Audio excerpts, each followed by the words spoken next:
সূরা আল ইমরানের ৮৬ নম্বর আয়াত শরীফ।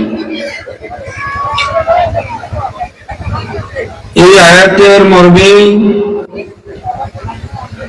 আপনাদের খেদমত করার চেষ্টা করব। আপনাদের এই গোলামি বা খেদমত করতে গিয়ে যদি আমার আক্কল, জ্ঞান, মেধা, শিক্ষা দীক্ষা সীমিত বা স্বল্পতার কারণে ভুল ভ্রান্তি ত্রুটি বিচ্যুতি হয়ে থাকে, আপনার জ্ঞান চরণে আমার দরখাস্ত, আপনি আমাকে সংশোধন করে দিবেন, সংশোধনী দিবেন। আপনি যখন আমাকে আসলে সংশোধনী দিবেন, আসলে আপনি আমাকে ছোট করলেন না, আপনি আমাকে ছোট করলেন না, বরং আপনি আমাকে অনেক বড় করলেন। আপনি যে আমার ভুলটা সংশোধন করে দিবেন, আপনি যদি সংশোধন না করে দিতেন, আমি তো এই ভুলেই থাকতাম, এই ভুলটারে ঠিক বলেই পৃথিবীতে চলাফেরা করতাম, আর এই ভুলের কারণে না জানি আমার পরকালের জিন্দেগি বৃথা হয়ে যেত, আমার জন্য অনেক কষ্টকর হয়ে যেত। এই জন্য আপনাদের জ্ঞান তরণে দরখাস্ত, যদি কোনো প্রকার ত্রুটি বিচ্যুতি ভুল ভ্রান্তি করে থাকি, আমাকে দয়া করিয়া আপনার দয়ার ভাণ্ড উন্মুক্ত করিয়া আমাকে সংশোধনী দেবেন।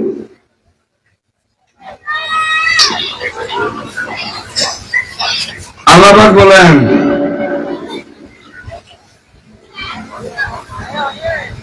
কোরআন আল্লাহর বাণী, বিশ্বাস করতে হবে, মানতে হবে। যদিও আল্লাহকে দেখিনি, কোরআনটা যে আল্লাহর বাণী সেটা মানতে হবে।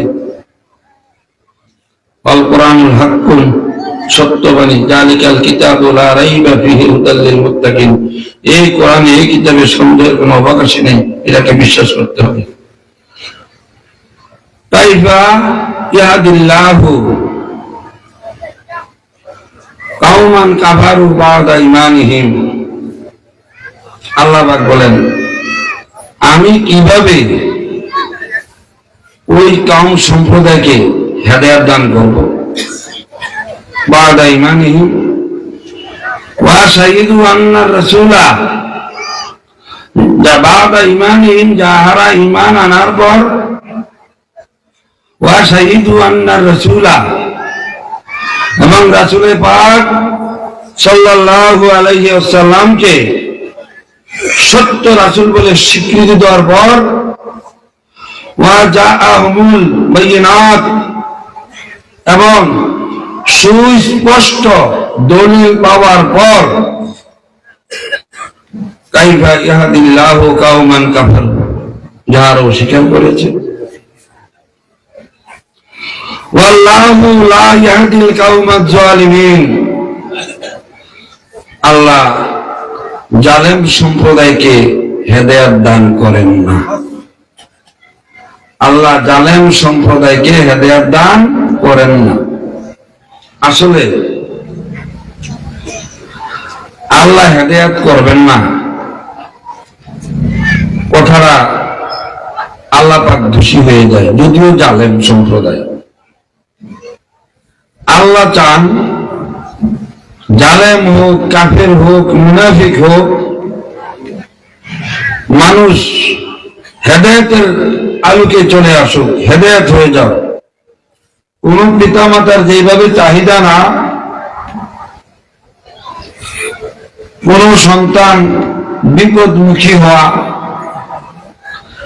ঠিক তেমনি ভাবে তার চেয়ে আরো সূক্ষ্মভাবে আল্লাহ পাকের চাহিদা।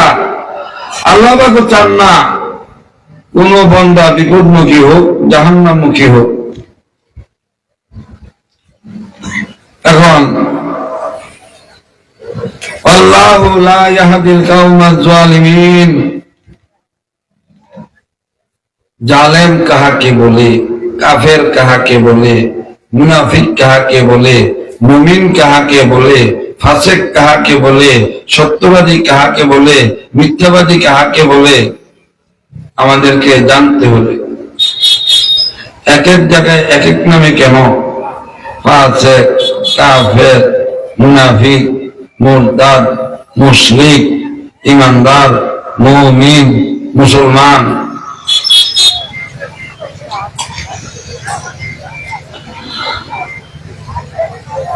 এই আয়াতে কারিমা নাজিল হওয়ার উদ্দেশ্য কাইফা ইয়াহদিল্লাহু কাওমান কাফারু বাদা ঈমানিহিম, আরবের ইহুদি খ্রিস্টানরা, তাদের আলেমরা, জ্ঞানীরা, পাদ্রীরা, তারা তাদের যে কিতাবাদি ছিল, আসমানি কিতাব, হযরতুল মুসা আলাইহিস সালামের উপরে তাওরীত, হযরত ঈসা আলাইহিস সালামের উপরে ইনজিল, এই কিতাবের মধ্যে পেয়েছে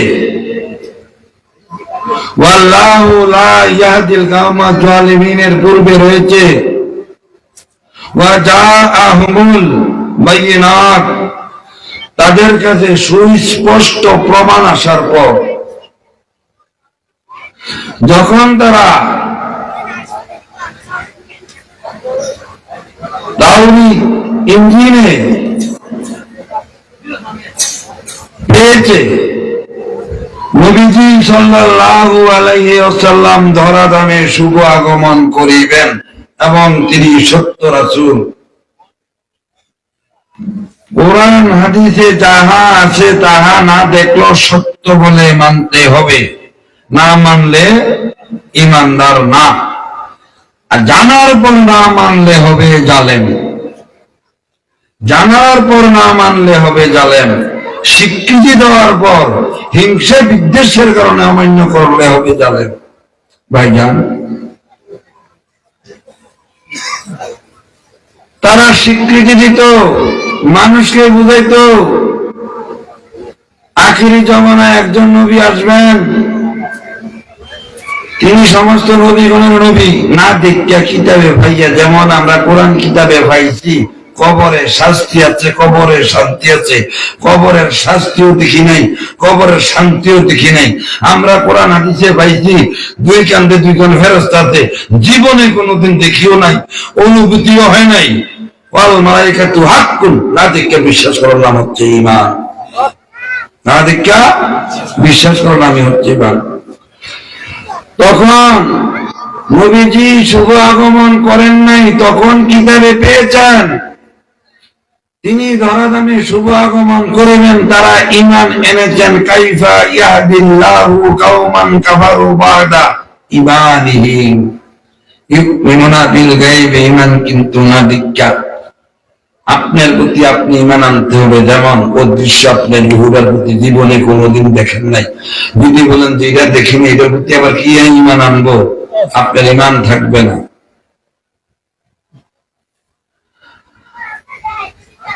ওই খ্রিস্টান এবং ইহুদি আলেমরা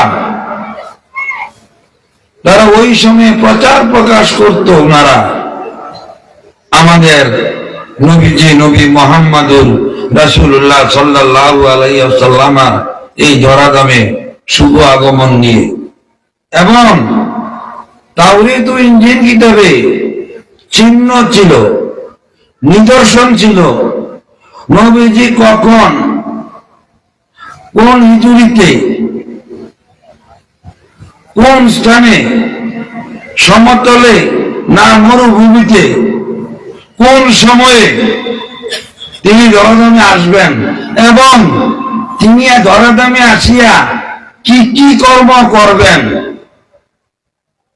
আগের থেকেই পূর্বের নবীগণের উপরে নাযিলকৃত আসমানী কিতাবে নবীজি সাল্লাল্লাহু আলাইহি ওয়াসাল্লামের নিদর্শন নিশানা আল্লাহ পাক রেখেছেন, তিনাকে চিনতে যাতে ভুল না হয়, কারো ঈমান আনয়ন করতে যাতে সহজ হয়ে যায়।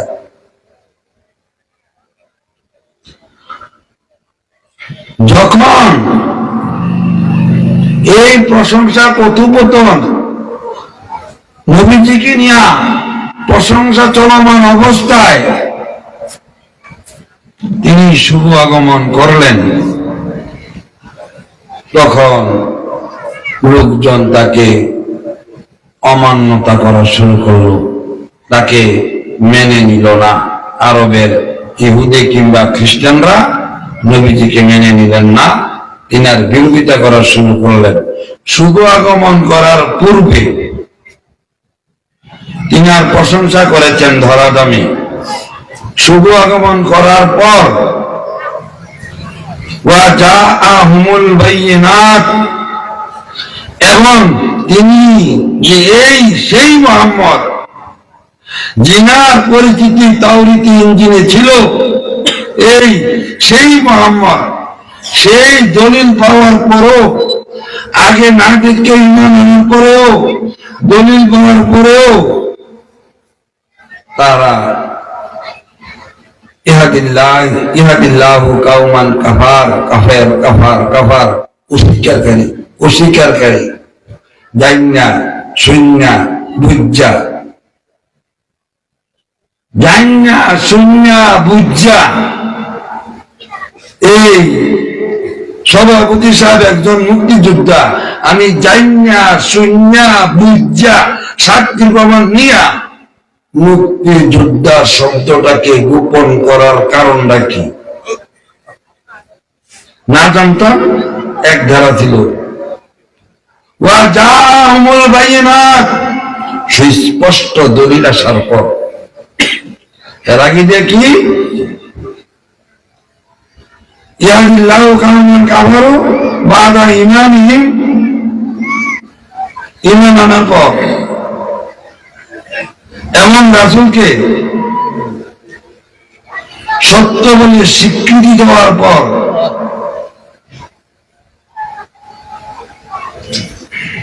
যাহারা অস্বীকার করিয়াছে তাদেরকে উদ্দেশ্য করে আল্লাহ পাক বলেন ওয়াল্লাহু লা ইয়াহদিল কাওমাজ জালিমিন, যাহারা ঈমান আনার পর নবীজিকে, আমার হাবিবকে সত্য বলে স্বীকৃতি দেওয়ার পর আবার দলিলে বুঝার পর, জানার পর যাহারা আমার হাবিবকে অস্বীকার করিয়াছে, আল্লাহ পাক বলেন তারাই জালেম। তাদেরকে তো আল্লাহ পাক হেদায়েত দিয়েছেন, হেদায়েতের রাস্তা তো প্রত্যেকটা লোককে দিয়েছেন। তারা জান্না সুন্না বুঝেই না মানার কারণ কি? ওয়াশাহিদু আন্না রাসূলা হাক্কু, সরাসরিতে সাক্ষী দেওয়ার পর যে রাসূলে পাক সত্য, এমন একজন রাসূল আগমন করবেন, তিনি সত্য, আল্লাহ পাকের পক্ষ হইতে তিনি ধরাধামে আসবেন। এরকম জান্না সুন্না বুঝা আল্লাহর ভালোবাসা, আল্লাহর রাসূল জান্না অস্বীকার করার কারণটা কি? অস্বীকার করার কারণটা কি?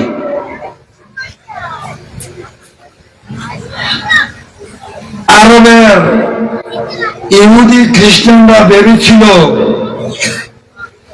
মনে মনে ভেবেছিল আখিরি নবী আমাদের সম্প্রদায়ে আগমন করবেন, আমাদের সম্প্রদায়ে আগমন করবেন। এই আমাদের সম্প্রদায়, আমাদের এই বংশ, আমাদের এই এলাকা, আমরা আগের থেকে সম্মানিত, আমরা নবীর থেকে নবী, নবীর থেকে নবী, নবীর থেকে নবী, নবীর থেকে নবী, নবীর থেকে নবী হইয়া আসছি, আগের থেকে আমরা সম্মানিত।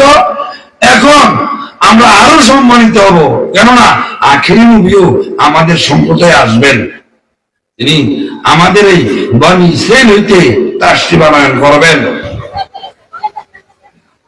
কিন্তু নবীজি সাল্লাল্লাহু আলাইহি ওয়াসাল্লাম বনি ইসমাইলে তাশরীফ আনলেন, বনি ইসরাইলে তাশরীফ আনলেন না, তিনি বনি ইসমাইলে তাশরীফ আনলেন। এখন তারা বলা বলি করলো, আরে উনি আবার নবী হয় কিভাবে? আমরা তো আগে থেকে নবীর থেকে নবী, নবীর থেকে নবী, নবীর থেকে নবী হয়ে আসছি, এবং আমাদের অর্থ করি বেশি, জনবল বেশি, নবী হইলে আমরা নবীতে তাহলে আমি না হইতাম, আমার সম্প্রদায় থেকে হইতো, বনি ইসরায়েল থেকে হইতো, বনি ইসমাইল কেন নবী, এই নবী আমরা মানব না, কিন্তু নবী সত্য, দলিল হইতে সত্য। এই কারণে হিংসা বিদ্বেষের কারণে যাহারা আল্লাহর বন্ধুদেরকে অস্বীকার করে, যারা হিংসা বিদ্বেষের কারণে সত্যকে অস্বীকার করে, তাদেরকে বলা হয় জালেম। আর যারা ভুলে সত্যকে অস্বীকার করে, তারা জালেম না, তাদের জন্য হেদায়েতের দরজা খোলা। যারা ভুলে কি ওমর ফারুক আজম রাদিয়াল্লাহু তাআলা আনহু, তিনি যখন ইহুদি ছিলেন, নবীজি সাল্লাল্লাহু আলাইহি ওয়াসাল্লামের বিরোধিতায় বিভোর ছিলেন।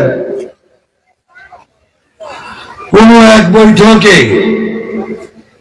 নবীজিকে চিরতরে শেষ করে দেওয়ার জন্য কে মুহাম্মদের শিরুচ্ছেদ করতে পারবে, শির আনতে পারবে, ওমর ফারুক দাঁড়িয়ে বললেন, আমি পারবো মুহাম্মদের শির আনতে।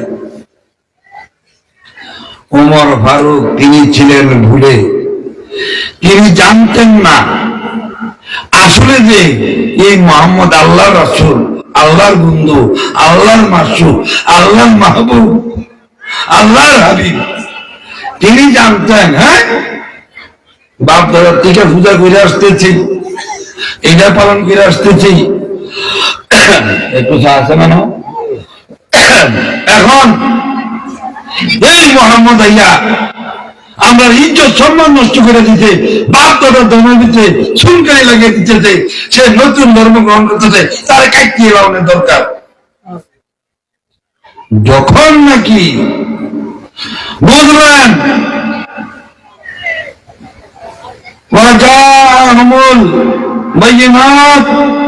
যখন প্রমাণ পাইলেন, দলিল পাইলেন, তখনই আত্মসমর্পণ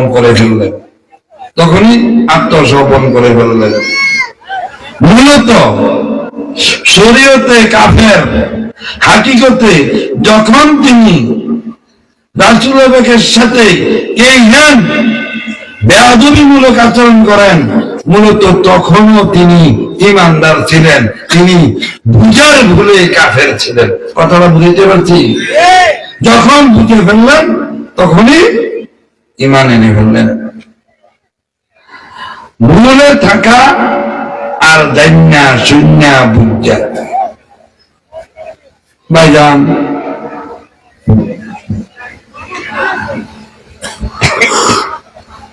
কথা বলতে সাহস পাই। প্রথম যে একটা ভূমিকা দিয়ে দিচ্ছি, আপনার চরণে একটা দরখাস্ত দিয়ে দিচ্ছি, এই জন্য সাহস পাই। মুরব্বীদের সমস্যা কি আপনারা সংশোধন করে দিবেন, আমি সংশোধন হয়াম। মুসলমান শব্দের অর্থই আত্মসমর্পণকারী, অর্থাৎ সত্যের কাছে মেনে নেওয়া, মাথা নত করে সত্যকে মেনে নেওয়া। আপনি ভুল দয়া দিচ্ছেন, আমি বুঝছি, আমি সংশোধন নিলাম। আমার এই ভুলে আমার সম্মান এতটুকু ভালো, আমি যে একজন মুসলমান সেটার দলিল হইল আমি যে আত্মসমর্পণ করি। মুসলমান শব্দের অর্থই আত্মসমর্পণকারী।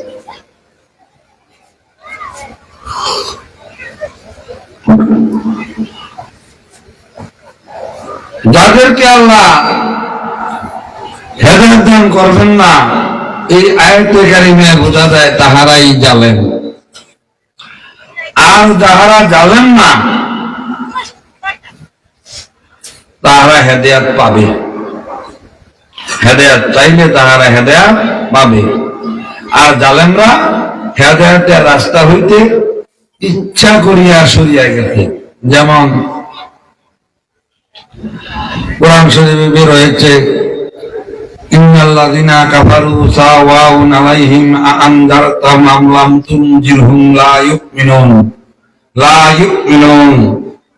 নিশ্চয়ই যাহারা কুফরি করিয়াছে, সাওয়াউন আলাইহিম আনযারতাহুম আম লাম তুনজিরহুম, তাদেরকে আপনি ভয় প্রদর্শন করুন আর নাই করুন, তারা একই, হাম বরাবর একই, লা ইউমিনুন, তারা কখনো ঈমান আনবে না। আল্লাহ পাক বলেন, হে হাবিব তারা কখনো ঈমান আনবে না, ঈমান আনবে না আর ঈমান আনতে পারবে না, কথা এক না। ঈমান আনবে না আর ঈমান আনতে পারবে না, কথা এক না। ঈমান আনবে না অর্থাৎ ঈমান আনার পাওয়ার আছে, সে ইচ্ছা করিয়েই ঈমান আনবে না। কেন ইচ্ছা করিয়া? একমাত্র হিংসা বিদ্বেষের কারণে ইচ্ছা করিয়েই আল্লাহ পাক বলেন লা ইউমিনুন, তারা ঈমান আনবে না। সুম্মুন বুকমুন উমিয়ুন ফাহুম লা ইয়ারজুন, আল্লাহ পাক বলেন তারা কখনো ফিরে আসবে না। তারা কুফরি হইতে ঈমানের দিকে তারা আসবে না। তারা কারা? আসবে কারা? আসবে না কারা?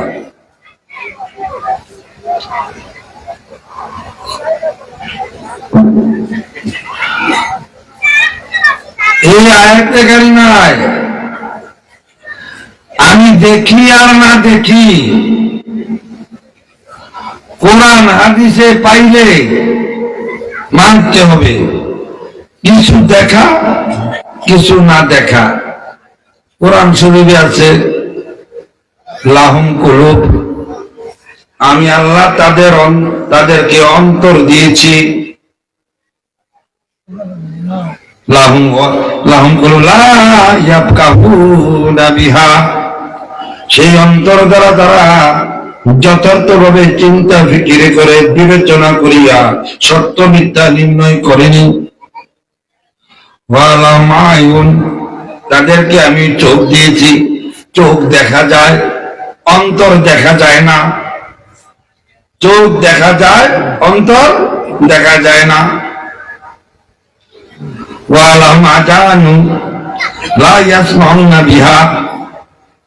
তাদেরকে আমি কান দিয়েছি, এই মানুষকে আমি কান দিয়েছি, কিন্তু সেই কান দ্বারা তারা যথার্থভাবে শুনিনি। চোখ দিয়েছি, এই চোখ দ্বারা তারা যথার্থভাবে আমি যেমনি আদেশ করছি দেখার জন্য সেমনি দেখিনি। বর্তমান যুগে সমস্ত আলেম সাক্ষী, তারা পরে একটা করে আরেকটা। পরে কি? ইজা জালাসা আলাল মিম্বারি ইয়াউমিল জুমআতি আযানা আলা বাবিল মসজিদে, ইজা জালাসা আলাল মিম্বারি ইয়াউমিল জুমআতি আলা বাবিল মসজিদে। পরে কিতাবে পরে মসজিদের বাইরে আযান দেয়, মসজিদের ভেতরে আযান। এই চোখ দিয়া দেখে, এই কান দিয়া শুনে, এই রসনা দিয়া কথা বলে। আল্লাহ পাক বলেন যারা নাকি অন্তর দিয়া বিবেচনা করা যথার্থভাবে, লাহুম কুলুব লা ইয়াফকাহুনা বিহা। আল্লাহ পাক এমন একটা জিনিস মানুষকে দান করেছেন, লেখাপড়া যদি নাও করে এই অন্তর দ্বারা সে ৭২ দলের দল নির্ণয় করতে পারে। আর যদি এই অন্তর দ্বারা ৭২ দল একদল নির্ণয় করতে না পারবে, লা ইয়াফকাহুনা বিহা, আল্লাহ মিথ্যাবাদী হইয়া যায়। আল্লাহ বলেন পারবে, এমন জিনিস আমি দিয়েছি কি আমার লেখাপড়া নেই। এই এই সভাপতি সাহেবের মনে করেন লেখাপড়া নাই, নাই বাংলা, নাই ইংরাজি, নাই আরবি। লাহুম কুলুব, লেখাপড়া নাই দেখে কি উনারে আল্লাহ অন্তর দিছে না? লেখাপড়া আল্লাহ ব্যক্তির যে অঙ্গ প্রত্যঙ্গ আছে তিনার আছে না নাই? আচ্ছা, লাহুম কুলুব আমি অন্তর দিয়েছি, লা ইয়াফকাহুনা বিহা, তা দ্বারা সে যথার্থভাবে চিন্তা করে বিবেচনা করে সত্য মিথ্যাকে নির্ণয় করিয়া 72 দলকে ত্যাগ করিয়া এক দলে সে প্রবেশ করেনি। আমি তাকে অন্তর দিচ্ছি। এখন তিনি কেমনি নির্ণয় করবে এই অন্তর দ্বারা? উনি একটা সরকারি চাকরির থেকে পেনশনে আসতে মনে করেন 20, 30, 40, 50 লাখ টাকা নিয়ে উনি একটা উনার বাপদাদার আমলের কিছু জমিন আছে, মনে করছে পেনশনে আইছি আমি একটা ফিশারি করব, এখন লেখাপড়া নাই উনার। ফিশারি করতে হইলে মাছের চাষটা কেমনে করতে হবে, কেমনে করলে ফলনটা ভালো হবে, কতটুকু গভীরে করতে হবে, এটা কি উনি জানেন? লাহুম কুলুব, তিনি অন্তর দ্বারা তিনার অন্তরে চিন্তা করে দিবে আল্লাহ ফিশারিতে দাও। এই মুক্তিযুদ্ধ হুমায়ুন কবির সাহেব তুমি ফিশারি অফিসে দাও, গেলেই তুমি মাছের চাষ সম্বন্ধে বুঝতে পারবে। না, উনি ফিশারির জন্য বোঝার জন্য ওয়াকফ অফিসে যায় কোনো মানুষ? আর কারেন্টের কোনো ব্যাপার হলে কি ফিশারি অফিসে যায়? ওয়াকফ অফিসটা চিন্তিকে মানুষ এনে ফাঁস লাগে। আচ্ছা, তাহলে উনার অন্তরে আল্লাহ জাগ্রত করে দিছে ফিশারিতে গেলে মাছ সম্বন্ধে জানতে পারবা, মাছের চাষ সম্বন্ধে। ওয়াকফে গেলে বিদ্যুৎ সম্বন্ধে জানতে পারবা। কৃষি সম্প্রসারণ বিভাগে গেলে ধান, পাট, গম, সরিষা, মুসুরি, খেসারি ইত্যাদি সম্পর্কে জানতে পারবা। তাই তেমনি ভাবে লাহুম কুলুব, এই অন্তরে অন্তর দ্বারা সত্য মিথ্যাকে আপনি কেমনে নির্ণয় করবেন? আপনি তো লেখাপড়া জানেন না, আরো কেউ জানেন না। আজকে আপনি শুনছেন মসজিদের বাহিরে আজান, এর আগে শুনেন নাই, আজকে শুনছেন। এটা সত্য হইতে পারে, এটা মিথ্যা হইতে পারে। আল্লামা রেজভী শাহ হুজুর কেবলাউ কাবা, যিনি 15 শতাব্দীর মুজাদ্দিদ, আপনি নাই বললেন, সাধারণ একজন আলেমই বললেন যে তিনি বলেছেন মসজিদের ভেতরে আজান দেওয়া যাবে না, এটা দুরুস্ত না, মসজিদের বাইরে আজান দিতে হবে। বাপ দাদার আমল থেকে দিয়ে আসতেছি মসজিদের ভেতরে আজান, এখন তিনি বলতেছেন মসজিদের বাইরে আজান। আপনি আমি এটা কিভাবে নির্ণয় করব? যে সভাপতি সাহেব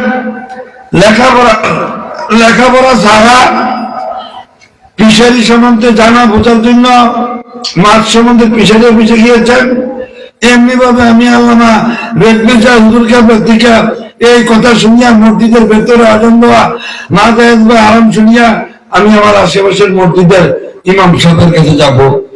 এই ভুলটা জিজ্ঞাসা করানোর লিখে কোনো আমি ওয়ার্দাতে যাব না, না থানার যাবো ওসি সাহেবকে জিজ্ঞাসা করতাম, আমি ইমাম সাহেবের কাছে যাবো, এই মসজিদের ইমাম সাহেবের কাছে যাবো, ওই মসজিদের ইমাম সাহেবের কাছে যাবো, আরেক মসজিদের ইমাম সাহেবের কাছে যাবো।